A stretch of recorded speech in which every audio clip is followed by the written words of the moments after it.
This is Ben Weasel from Screeching Weasel, and you're listening to the Nothing Shocking Podcast.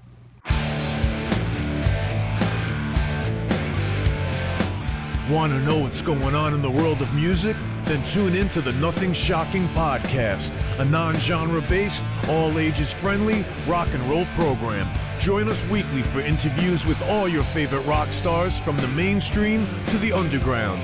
You can find us at nothingshocking.libsyn.com or anywhere you download podcasts.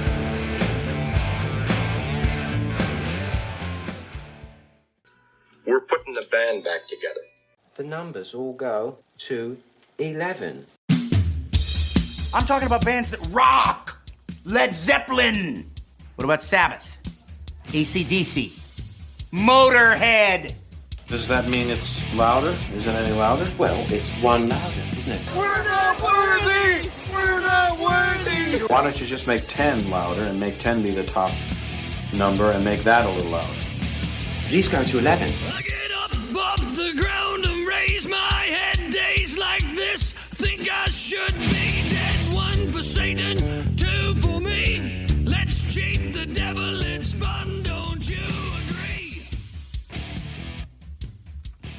Welcome to the Nothing Shocking Podcast. I'm your co-host, Jeff Untied, and with me in Dog Bowl Studios is Coach Nez. You can find the Nothing Shocking Podcast on Libsyn or any podcatchers. Like our Facebook page or follow us on Twitter at NoShockPod. You can also find the Nothing Shocking Podcast on Rock Rage Radio every Sunday morning at 7 a.m. Central Time.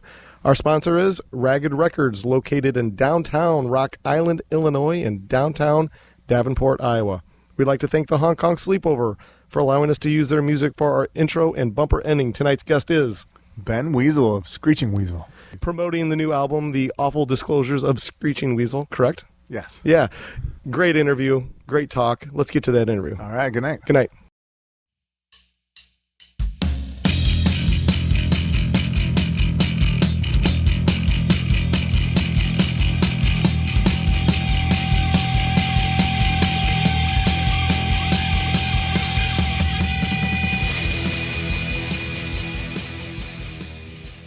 Ben, welcome to the Nothing Shocking Podcast. I'd like to introduce to you my co-host, Jeff Untied. Ben, thanks for joining us tonight. Hello, guys. Thank you for having me. Well, we are so excited to have you. Yeah. Thanks for calling in. Yeah, no problem. Yeah, absolutely. So Screeching Weasel will be releasing the band's 14th album this September. Well, on physical copy, correct? Is it already available on Bandcamp? Nope. No, it's already out there on all formats. Okay, cool. Very cool. I guess maybe can you talk a little bit more about the creation of this album and how did it all work for you this time? Well, the previous album came out at the beginning of the lockdowns for the pandemic. It was originally slated for August of 20, and we pushed it up because we realized it was. I mean, everything was so up in the air. We didn't know if we were going to be able to properly promote it by August, which, as it turns out, we wouldn't have been able to. So we said, well, everybody's locked down and at home, so we'll put this thing out. And, that had been a tough record to make. We had tried to make it. We'd actually tried recording it at one point, and it just was no good. And so it was kind of, done in bits and pieces over like 5 years, and or fits and starts, I should say. And there ended up there were three demo versions that ended up on the record and stuff like that. So we didn't really expect much, and the reaction to it was really positive. So I felt like I should strike while the iron was hot. So then that, the following winter, I just buckled down and wrote a bunch of new stuff. And then, there's always some older stuff that maybe you didn't finish or whatever, but it was largely new stuff, and it was written a little more deliberately to kind of focus on certain themes, and also to deliberately write some stuff that was really, over the top poppy and things like that. And so, having a having a course of action always helps me. So I sat down and wrote most of that record in, over the course of a few months. And then we just had the guys come down individually to our producers and record with him. And then he comes up here and records me in the mechanical room of my basement. And, and then, he'll add some backing vocals and stuff, and we call it Macaroni. So it came out pretty good. Fantastic. Jeff, you got the next question?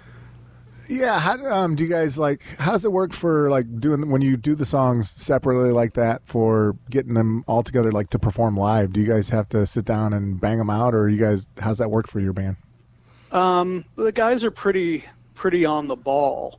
I mean, you mean we record it separately, but then we've got to play the songs live. Yeah. How does it kind of gel that way? Yeah. I mean, I think at that point they know the songs well enough, and we play together well enough. Our producer became our second guitarist on this recording, but other than that, the lineup has been solid for a while. And those guys are pros. It's like they show up and they'll rehearse. We usually, we're doing fly-ins and stuff like that. So we'll usually get a very early load in and an extra long sound check, which doubles as a rehearsal. Okay. So if we haven't played a show in a while, we'll get in there pretty early. They'll go through the set a couple times, and then I'll come in and go through part of the set. I can't go through the whole thing because I'll end up trashing my voice. But we kind of, and then usually somebody in the band, and it'll probably be our latest addition on guitar now, will function as sort of the band leader. And so he's making sure the tempos are right and the transitions between songs are correct, because our sets are really regimented, and typically our shows are about an hour long, 60 to 65 minutes, and they are they're in three sections of 10, 10, and 7. So you've got 10 songs in a row with no breaks. Oh, wow. One say it's Ramones style. Yeah. So one song ends, another one starts. But I wrote a lot of songs in the past that kind of start with the vocals and everything else at once, or the vocals and the guitar or whatever. And so I need certain transitions that might not be on the record to make sure that I'm in the right key. So we have those little things to figure out, and but they're really good. So it's pretty easy, and it's the same for new songs as it is for old songs. It's kind of like, they rehearse a lot on their own, and so when they show up, they're just totally prepared. Oh, fantastic. Yeah.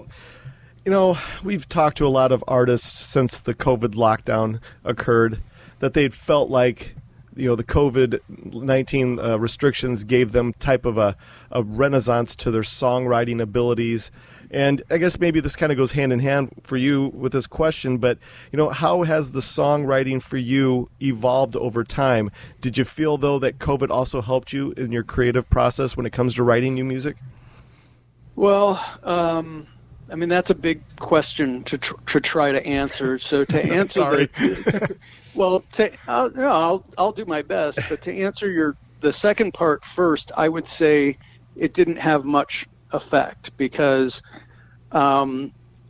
we've been slowing down. We never worked a lot, and we've been slowing down the past few years anyway, and so it didn't really have that much of an effect on me. But in terms of how my songwriting has changed, I think the primary thing is about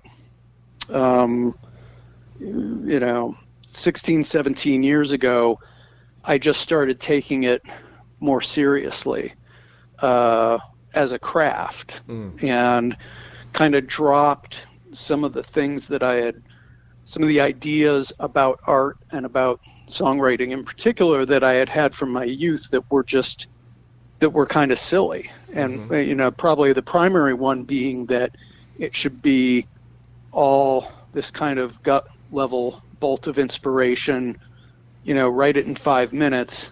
And if it's not that, it's going to end up lousy because you're going to labor at it. Yeah. And the truth is those bolt of inspiration songs are awesome.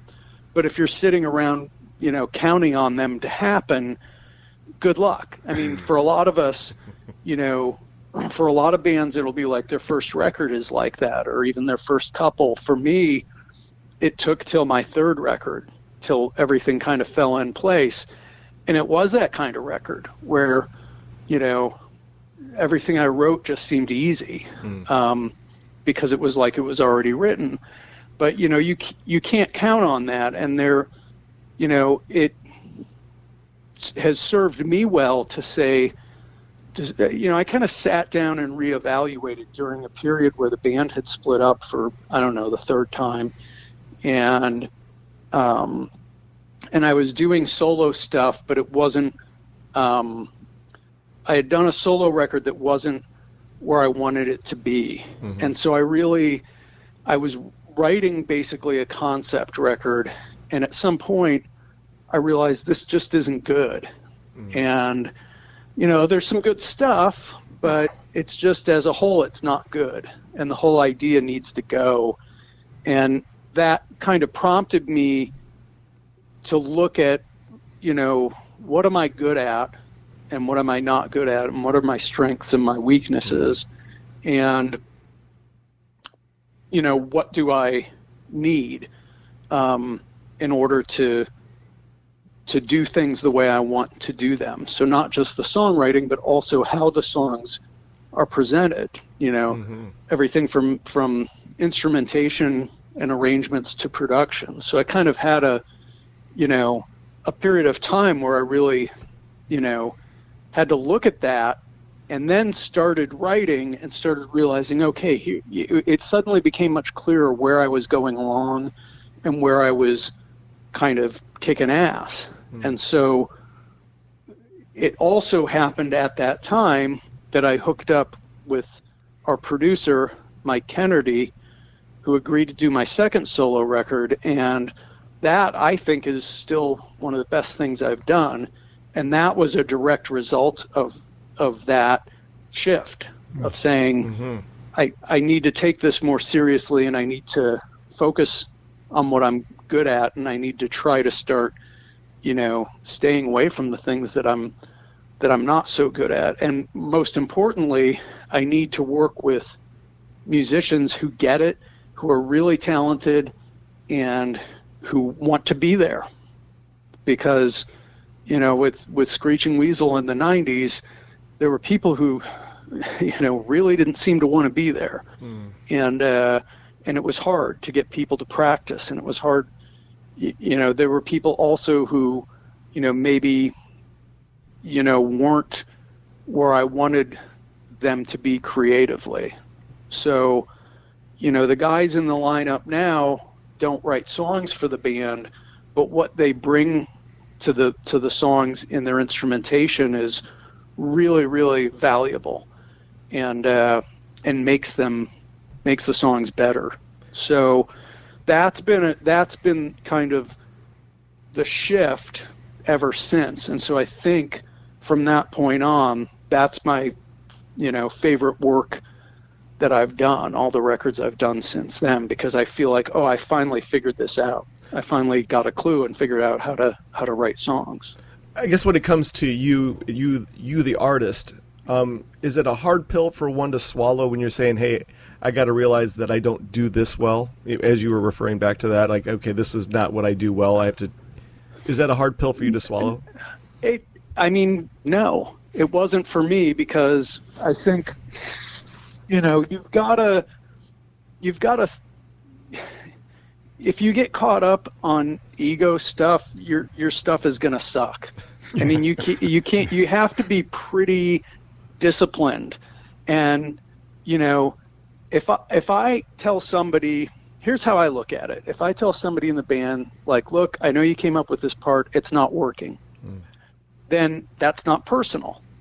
And if the person were to take it personal, I would say, my attitude would be kind of like, you need to grow up, because it's just,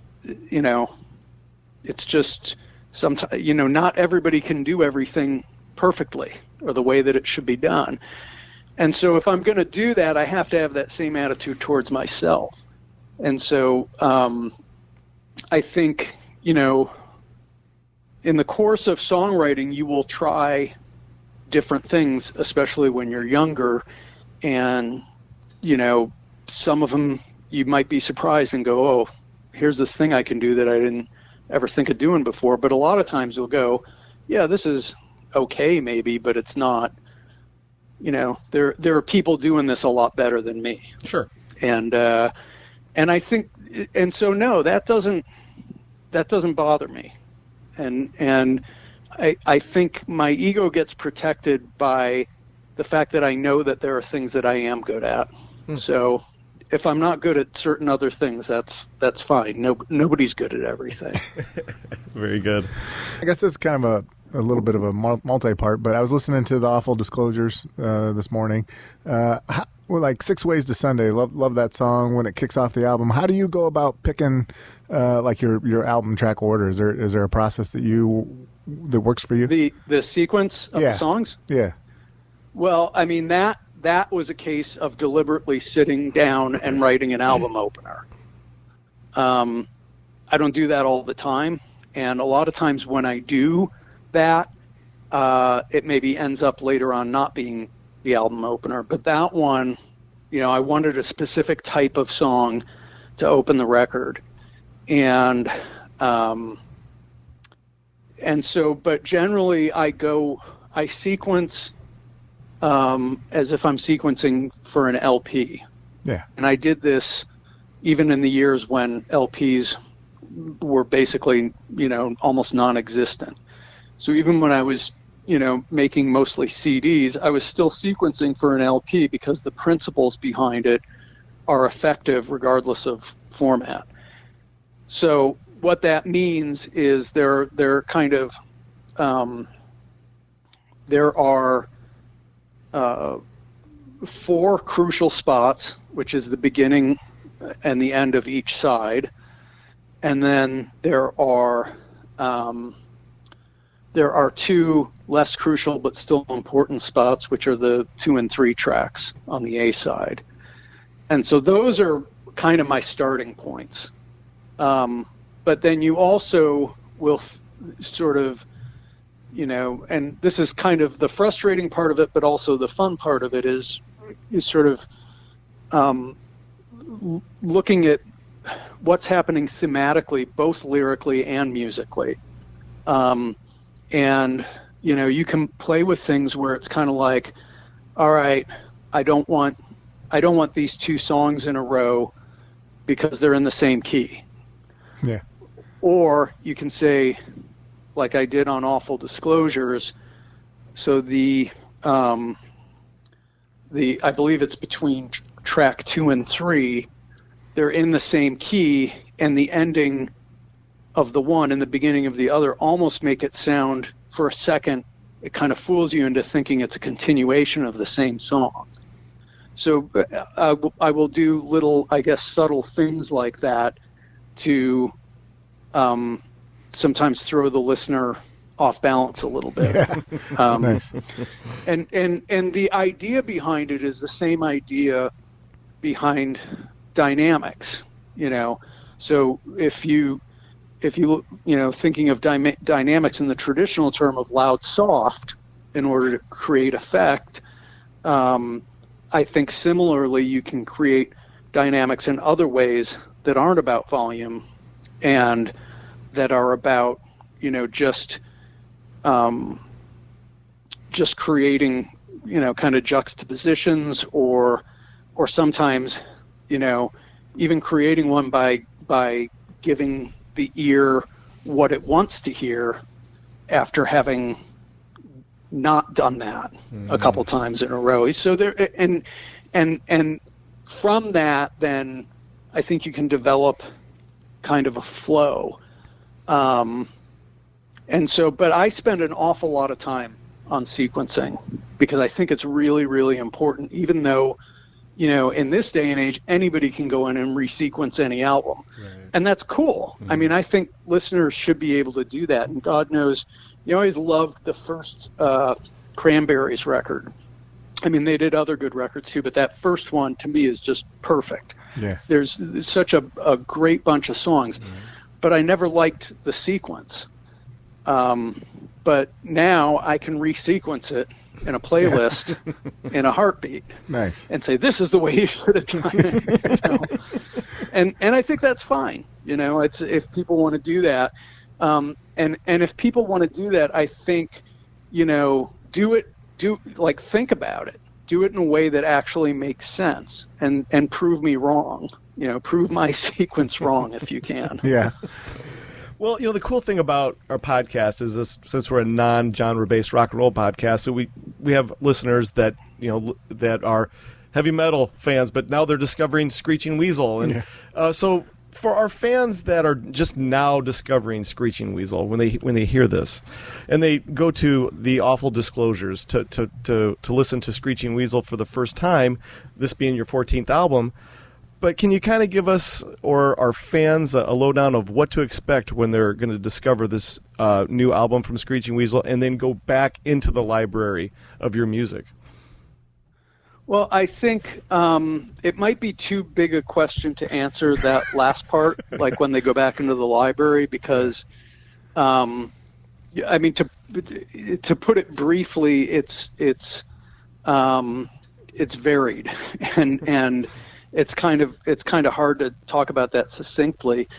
But the thing is I, you know, like a lot of musicians, regardless of genre, I grew up listening to a ton of music. I still listen to a ton of music, but I listen to very, very little punk music, and I haven't for many years. I just don't find it a currently interesting genre. I think it kind of had its peak and a long time ago, and since then there's been some really good stuff here and there, but as a genre and with all its little subgenres, I'm just not really interested in it. And it may just be because I work in that genre. I don't know. But I listen to way more, for instance, heavy metal, especially older heavy metal, and rock, especially 70s rock, but also a lot of stuff from the 60s and even the 50s. And all that stuff, you know, and I grew up on all that stuff. Yeah. And all that, you know, when I started making music, I don't think I realized overtly how much of an influence that was, because I was so immersed in punk, and I was just, you know, when you start out, you're just kind of copying everybody else that's contemporary. And it was only probably on our second record that some of those influences started coming through more. And so you would hear, you know, if you knew how to listen for it, you would hear bubblegum pop, you would hear doo-wop influences. I mean, they didn't sound anything like it because we were playing at 150 miles an hour, but it was there, you know. And you would hear metal, and I loved metal. I loved the new wave of British heavy metal. I loved metal before it was called metal, really back in some of the great 70s records. And that has been and still is really influential to me. Now, the degree to which people can hear that in my stuff, I mean, your mileage may vary, I guess. I don't know. But one of my favorite, really the only music critic that I really respect is a guy named Lindsay Hutton, who has been started his fanzine in 1976, and not just punk, just weird music, you know, kind of weird underground music. He actually, I think the whole thing started when he ran like a fan newsletter or something unofficial for the Cramps, and he did that with the guy from the Smiths, Morrissey from the Smiths. So this guy's been around forever. And he pointed out a couple records ago, and he pointed it out again in his review of the new one, Awful Disclosures, that there's that real kind of Bob Ezrin, what he calls pinpoint guitars. Oh, cool. What Lindsay calls pinpoint guitars. So the kind of stuff you'll hear like on Welcome to My Nightmare and things like that. That kind of Hunter Wagner dual guitar thing, right? It's a really distinctive sound. And Hunter and Wagner played on all these different, they did everything from like Alice Cooper to Lou Reed, but that was always a really distinctive sound. And Bob Ezrin loved those guys, and he had them in as studio musicians on stuff. Of course, they toured with Alice Cooper as well, but I was like right on, because I was a huge Alice Cooper fan when I was a kid, and there are things that, are definitely like, there's a song on the new album called How Art Thou Fallen, and at the end of the lead guitar section, there's this descending kind of double guitar lead thing that is totally deliberately straight out of that playbook. How many people would hear it, I don't know. Lindsay did, because he's got like an encyclopedic knowledge of rock music. But so a lot of that stuff I don't know if people pick up on, but it really, on the previous album, Some Freaks of Atavism, there's a song that was, for all intents and purposes, my version of a Scorpion song. Nobody in a million years would mistake it for a Scorpion song. But to me, it was like, late Uli Roth period, or very early, like Love Drive era Scorpions. And that song was called God Help Us. So, and it was pretty much the chorus that was sort of like, oh yeah, I could hear it. It sounds like something, if you had Klaus Meine singing it, it could sound like a Scorpions thing. So, and maybe I'm just deluding myself with that stuff, but that's awesome. But I find myself returning to things that I enjoyed in my youth, but also exploring a lot of them further. I know you guys had somebody from the Blue Oyster Cult on your show, which I found interesting because I always loved them, but I had never really dived deep into their earliest stuff, like those first 3 records.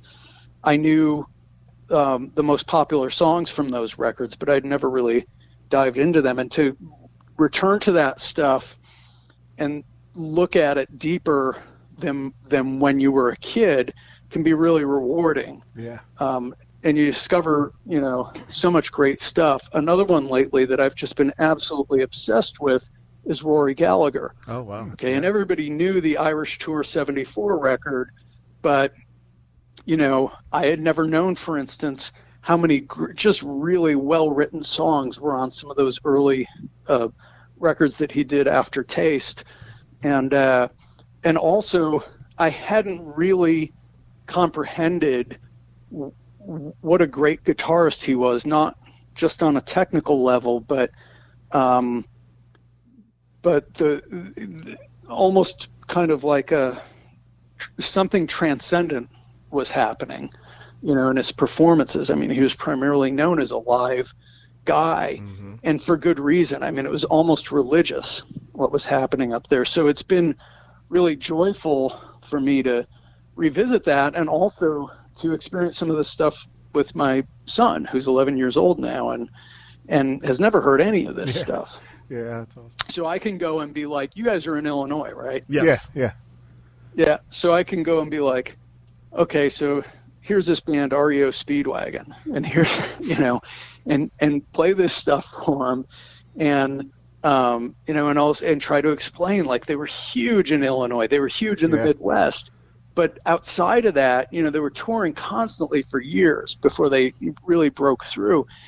But outside of the Midwest, they weren't really much of a big draw. It was just kind of this interesting, and Styx, another South Side of Chicago band, and kind of listening to that stuff. I had never gone back and listened, outside of Lady, I had never gone back and listened to stuff off those early records, before the Grand Illusion, basically, when they really hit it big.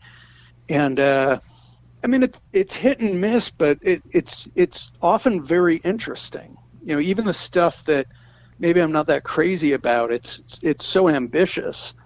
So that interests me, and I think maybe why I don't listen to punk as much is because I feel a lack of that ambition, and I feel a lack of the individuality that really had created this golden age of guitar-based music in the 70s that, had more or less died out by 80 or 81, and has never really recovered. But if you look at some of the bills back then, where you'd have like Heart, playing with Rush, playing with Black Oak, Arkansas, and they were, to the outsider, it was just a bunch of stupid, hippie rock music, but it was a really eclectic bunch of music. I mean, if you went to a concert in those days, you wouldn't expect to get three bands that all pretty much sound the same in a row. Mm-hmm. You would actually get some musical diversity. Yes, absolutely. Well, yeah. So I guess just to follow on that a little bit, what were some of the, going back to you were talking about your earliest influences. Were there any like local punk bands or any local Chicago area bands that you were into before you got into music, or before you got into playing with Screeching Weasel? Yeah, well, like the gods of that scene at that time were Naked Ray Gun. Yeah. And so, I saw them a bunch of times, and I think every show I saw them play was sold out. I mean, and they were another band. They didn't draw anything outside of, Chicago. Mm-hmm. Maybe there were a couple other cities in the Midwest, but, I talked to people like Naked Ray Gun came here and they played, like a 150 capacity club, and it was mostly empty or whatever. They weren't a draw anywhere, but they were at that time in the mid to late 80s, and even into the early 90s in Chicago, they were a really, really big draw. They got to the point, they had always played the Metro, which is about a 1,300 cap club, and they got to the point where they were selling those out, and so they moved over to, I believe, the Riviera, which I think was more in, 2,000, 2,500 cap. But my recollection is they were still selling out those shows. They sure were packed, I'll tell you that. And they were just, an interesting thing about them is that visually they were not an exciting band at all. I mean, they didn't move, but the songs were so good, and everybody knew the songs, and it's like, okay, this one is coming up, and you would just be part of this crowd that was like swelling up. It was a really, really incredible experience to be at one of their shows. So they were definitely part of that. And I think, years later, my guitarist Mike Hunchback said, he said, how you do that thing where you'll write a lead and it's like really small number of notes, just repeat it, and then you'll have the bass changing under it. And I said, yeah, it's kind of simplified Baroque thing. And he's like, man, I wonder if, you got that from Naked Ray Gun without thinking about it. I said, and the light bulb went off. And I said, yeah, of course I did. And I never did think about it overtly, but of course I did. The effigies were really good. And we were fortunate enough in the late 80s to be around when they had kind of gone through some musical changes that didn't really go over with their crowd, and they were pretty much defunct, but they got back together and started playing shows again. And I saw a couple of those. In fact, I think I promoted one of them. And they were really great. And then, the bands that were, more like our peers, a really good one was the Bhopal Stiffs. And they didn't last real long. And then the main guy from that band ended up in Peg Boy. But the Bhopal Stiffs they put on great shows, and they had so many great tunes.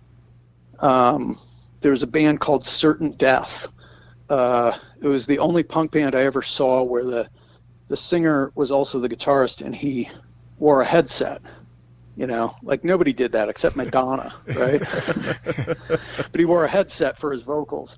But they were really good. They had a bunch of good songs, and so yeah, there were actually, a pretty decent number of solid bands in Chicago at the time. They weren't really, when we came up, we were doing more of a hardcore punk thing, and then, occasionally we would do a more mid-tempo, more melodic song, but we didn't really make that shift until 91.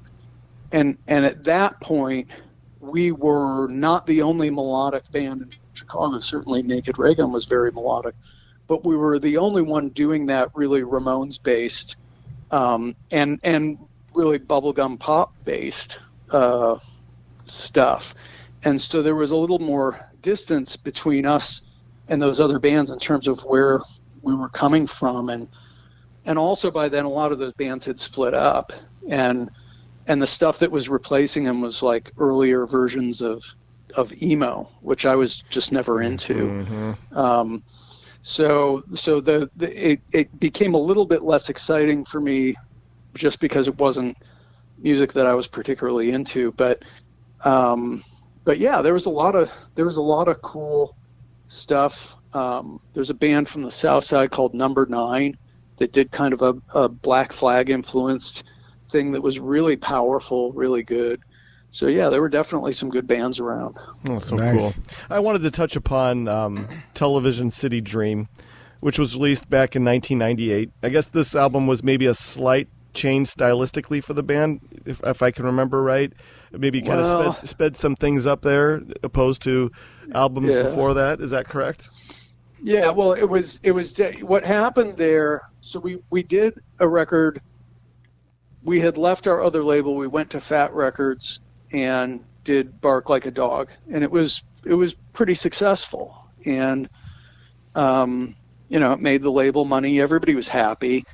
And then I talked to Fat Mike about doing a follow-up record, and I don't know why he did this. He should have. It's like, we had a successful record, man. Just let us do our thing. But he was like, "Yeah, I really think you should try to do a record more like Boogada Boogada Boogada." Our second album, which was basically a hardcore album, and I'm like, well, he's given us a pretty big advance, so I'll give him what he wants. And I just don't think it was really the right thing to do at the time.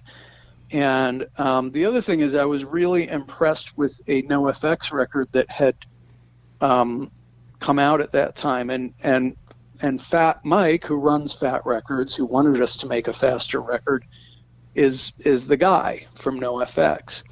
And I was really impressed with the sound of it. I had never heard a record that kind of sounded like that before, and I asked him how he got that sound, and he said it was mainly done in the mastering.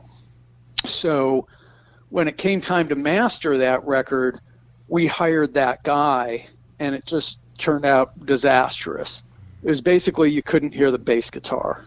And it was, in retrospect, I think it was a pissing match between the producer and the mastering engineer, and it just ended up, the record suffered for it. And I think, I think it could have been a little bit different if it was different on the remix. I mean, the remix is much better. So the version, I don't know if both versions are still out there. I think they are. I think, like, if you go to your streaming services, you can pick the version, but the remix just sounds a million times better. After you left Fat Records, you started your own label, Panic Button Records, correct? Yeah. And so can you talk a little bit more about that whole journey, about starting your own label up? Yeah, I mean, I think, my idea was, I thought there were still good bands out there that either weren't getting signed at all, or that, were getting signed and weren't really being prioritized, and bands that maybe fit in a little bit more with the kind of stuff that we were doing, not bands that sounded like us, but bands that valued melody and songs, and so we started that, and we did well with it. But I always had an attitude that we cannot spend other people's money, right? Because what labels do, and this is fine if they're successful, right? But what labels do is they take the money in and they assume they're going to keep selling and selling and selling, so they can just spend what they need to spend. And by the time royalties come due, more money will have come in and they can pay the bands. But I was always like, my attitude was, that's not our money. I mean, a big part of that label was, we're not going to treat people the way labels often treat people in bands. Yeah. We're going to treat them respectfully. We're going to pay them what we owe them, and we're going to pay them on time, and we're never going to offer them an excuse. So the result was, we had a bunch of money coming in, but we had a separate savings account that was for royalties only. So we never spent that money, which meant that we basically screwed ourselves over, because we would have something successful and we wouldn't have the money to repress it, for instance. Mm-hmm. So, I mean, it's really not a good business model. But so that was kind of our downfall. We got to the point, I think, where I know I got to the point where I was just burning out, and so we sold the label to Lookout, who had been doing our distribution through their distributor, and it just, to this day I don't know why they bought it, because they didn't do anything with it. I think they released one record that we had already had in the works, a band that we had signed, and then I think they signed one band, and put out one record by a new band, and that's all they ever did with it. And it just died on the vine. Oh, wow. Which was unfortunate. Oh. But, and what's worse is that was, right around a few years before that label imploded, and it was right when they stopped paying people. So here we had this label that we built up like we're the label that pays people, and we're putting it into good hands because we have a bunch of our back catalog with Lookout, and they've always paid on time. And then suddenly it's like a switch goes off and they stop paying, and I'm still embarrassed about it to this day. I mean, the band that I think of the most is the Zero Boys, kind of a little bit under the radar for a lot of people, but kind of a legendary hardcore band from the early 80s. And, we reissued their first and best record, and I was so proud to be associated with that, and I was so proud to work with them. It wasn't a big seller, but it was just, it was like a feather in my cap. And they're like most bands, spend a lot of their career getting ripped off. And I was just so happy that we could actually, deal with them ethically and pay them and stuff. And then, it just all kind of fell apart, and it was hard. And I mean, I had to, that was my responsibility. In my defense, Lookout had always had a good record of paying us. And I couldn't have predicted what had happened, but I still felt bad about it, and I still do. Oh, for sure. Jeff, you got the next question? Yeah, I just wanted to briefly, we kind of talked about the Riverdales earlier, or maybe touched on it just slightly, but I was checking that out this week, and I love the Ramones influence and style. But can you talk a little bit more about the recording of the Tarantula record, your final one? I think it was in 2010. I think you guys added a second guitar. Is that correct? Yeah, because we were playing shows again, and I just didn't want to try to carry the band live anymore. I mean, the truth is, at that point, my heart was not in playing guitar. I just wasn't interested in it. And, when we had started out, we went out there and did the Ramones thing, all downstrokes. Yeah. But that is that's a very difficult thing to do for a whole set. Yeah. And, And my attitude was, we should be playing faster, and we couldn't downstroke that fast. So we dropped that, and I thought, I'd really like another guitarist in there to, just to beef up the sound and to just take pressure off me, because, I wasn't half-assing it, but I was out of practice. And going in the studio, with, playing guitar in the studio was fine. It was easy.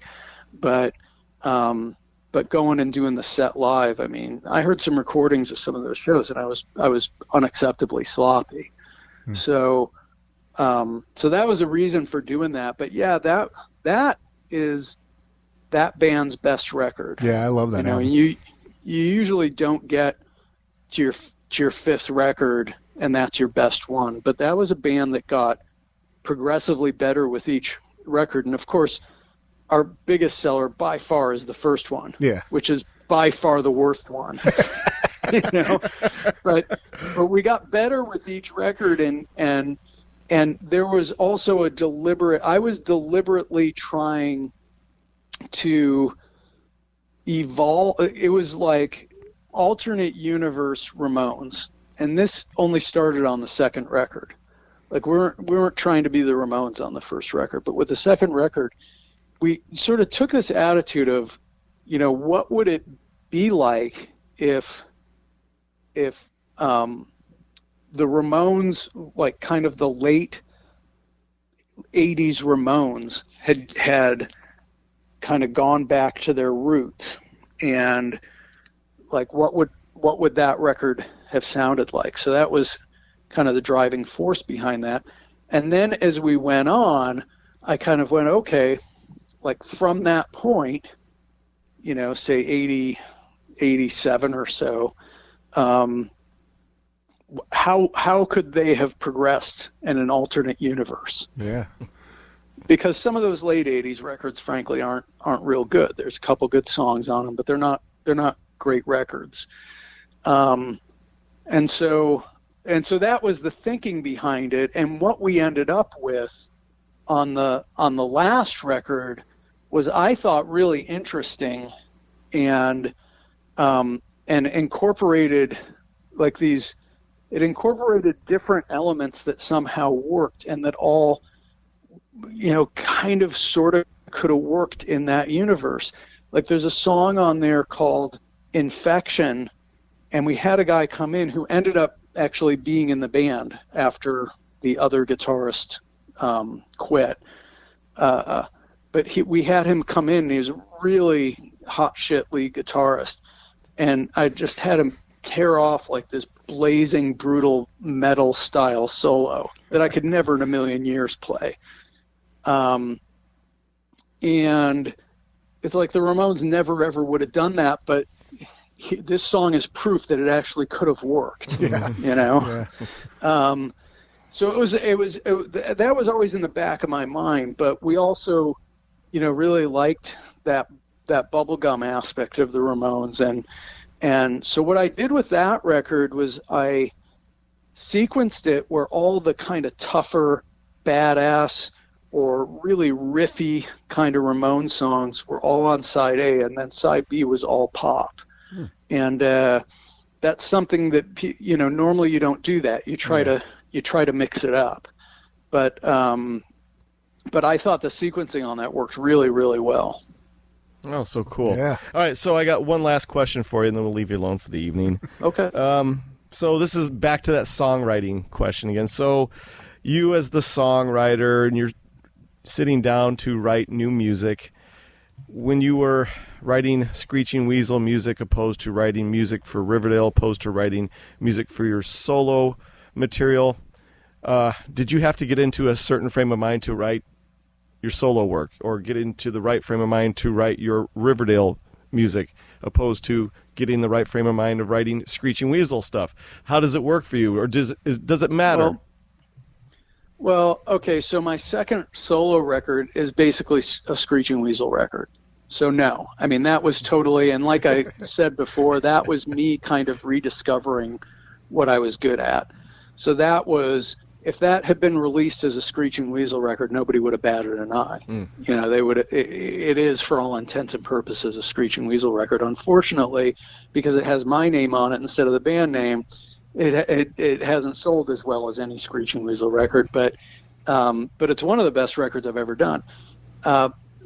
But in a general sense, the answer is no. But the exception would be the Riverdales, and the reason for that is that my job, I wrote half the songs and sang them, and the bass player Dan Schaefer wrote the other half and sang them, and so I had a specific role in there. It wasn't just like, you know, show up with your tunes and that's that.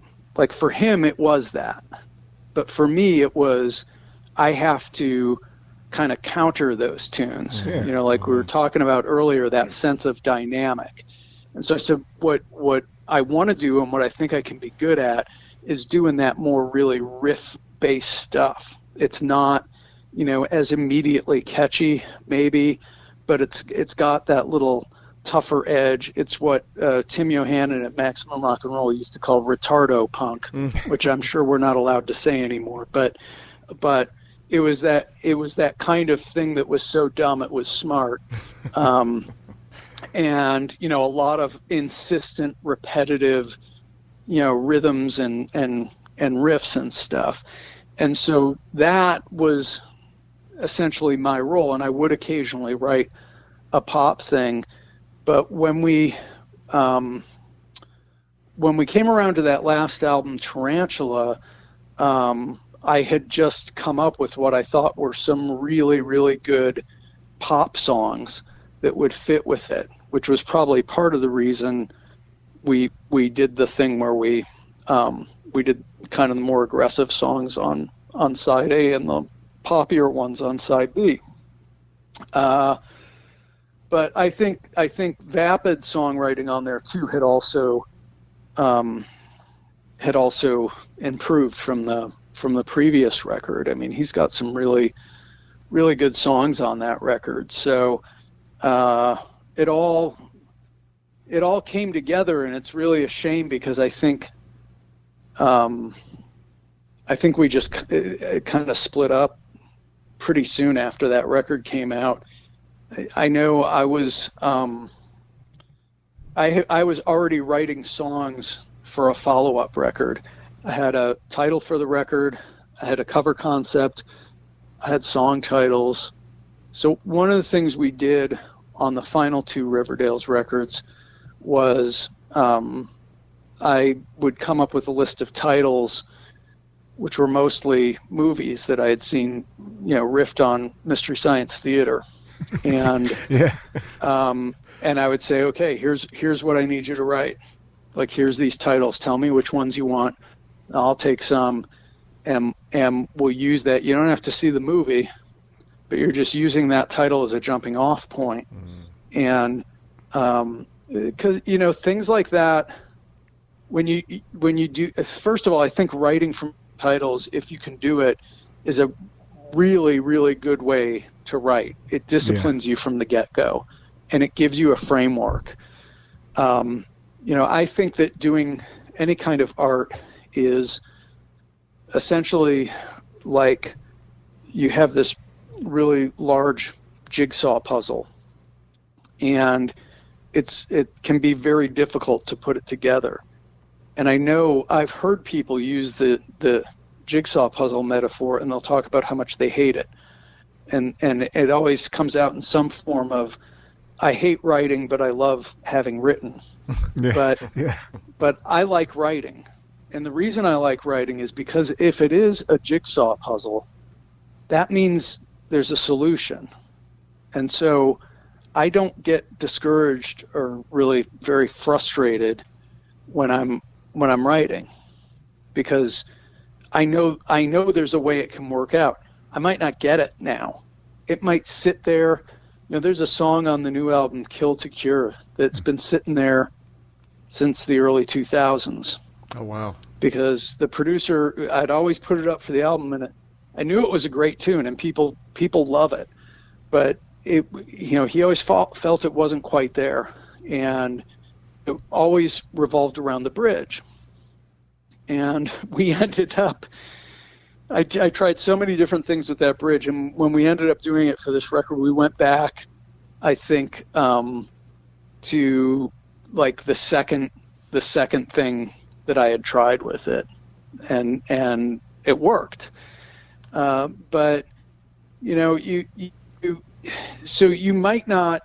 might not work out. Maybe you can never come up with the chorus for this song, and then you leave it lying around, and then 15 years later you're like, oh shit, I wrote this thing and I don't have a verse for it, but boy, the chorus is great, and oh yeah, this other verse will fit.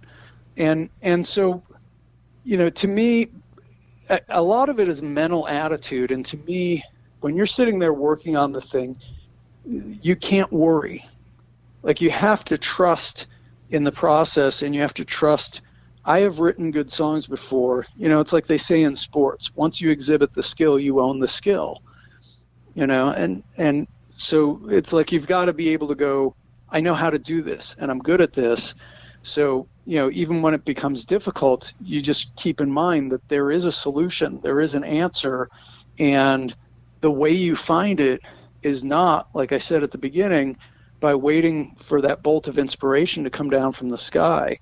The way you do it is to roll up your shirt sleeves and get to work and try out some different things. So anything like writing from a title, writing a bridge and writing your song around your bridge, trying to write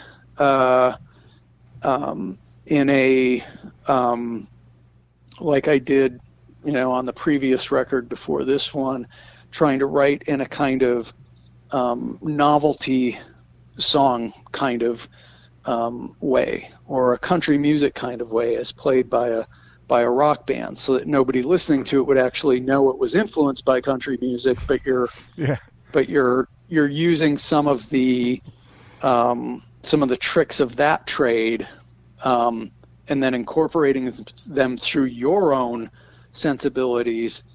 And it's all, it's really all just to try out different things and see what works. And I think that way you usually get good results. And the more you do that, then the more you trust in that process, and you don't end up sitting there tearing your hair out going, oh my God, I've got to write, because it's not like the old days where, I put so much self-imposed pressure on me, and it was counterproductive, because I was releasing records too quickly. And so you'd have like 2 records come out, and neither of them were really great, but if I had just waited, then I could have taken the best songs from those and had one really good record. So like when I sat down that winter after COVID hit, I had very close to enough songs for a record, and I wrote more than I needed to fill in the rest. So we started dropping some of the songs that maybe were a little bit older that had made the cut, because I was writing so much good stuff. But I could have gotten away with writing 3 songs. So it's always good to have more than you need. And those other songs that didn't make the cut, they didn't get dropped because they weren't good enough. They got dropped because the new stuff was just fucking killer. It was better. And you have to make tough decisions, and we did that. And I sat down with the producer, and it's like, he fought for a couple songs to be on the record that I was a little unsure about. Of course, it turns out that so far those are 2 of the most popular songs on the record. So I guess he knows what he's talking about. But there were other ones that I was like, man, we can't leave this off. This is such a good tune. I know it'll fucking work. And we did. We left them off. But, there'll always be a next one. So I'm not too worried about it. Well, we're out of our allotted time for the evening. Is there anything that you would like to promote or plug before we let you go for the night?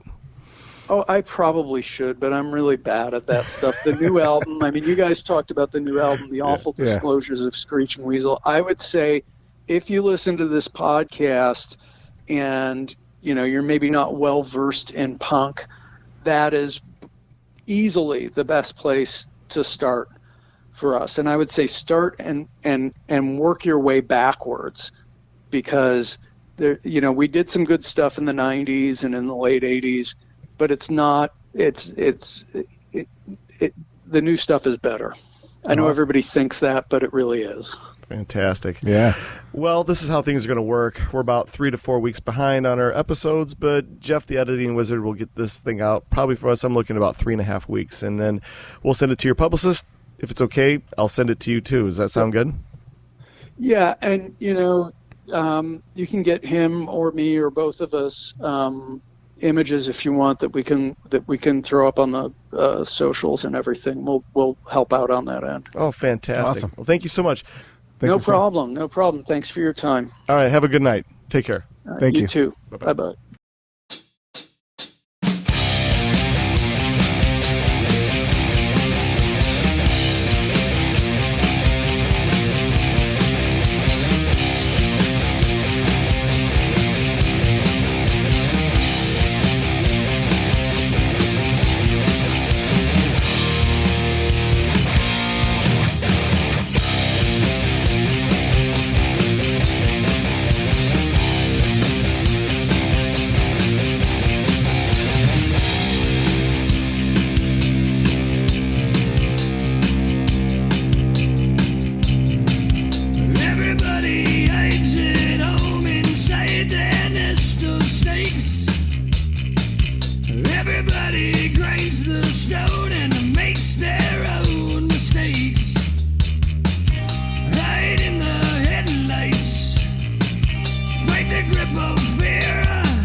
again, says their last goodbyes. Move to the sunshine, fight the grip of nights. If they ever take from you, then you plug out both their eyes.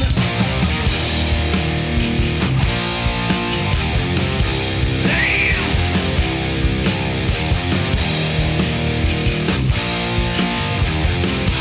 roll the dice.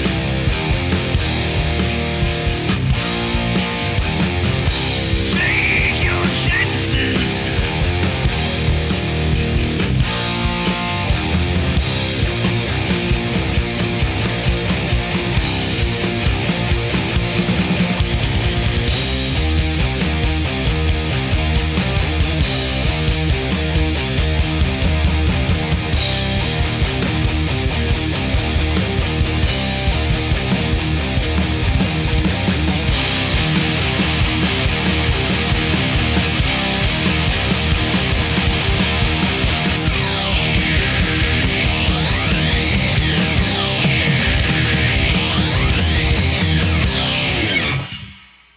Welcome to the night. You think you know Night Demon? Then the Night Demon Heavy Metal Podcast is for you. Step into the darkness as we peel back the curtain to give you an unprecedented, all-access look into the mind and the heart of the demon. We're talking band history, song analysis, studio anecdotes, stories from the road. It's everything a diehard Night Demon fan could want and more. This is the only place to learn the inside scoop, the deep dive trivia, the untold tales from the band members themselves and those closest to the Night Demon story. Need more? The Sacred Night Demon Crypt will be pried open to reveal demo recordings that have never before seen the light of day, all with in-depth commentary by the band and the people who were there for the writing and recording process.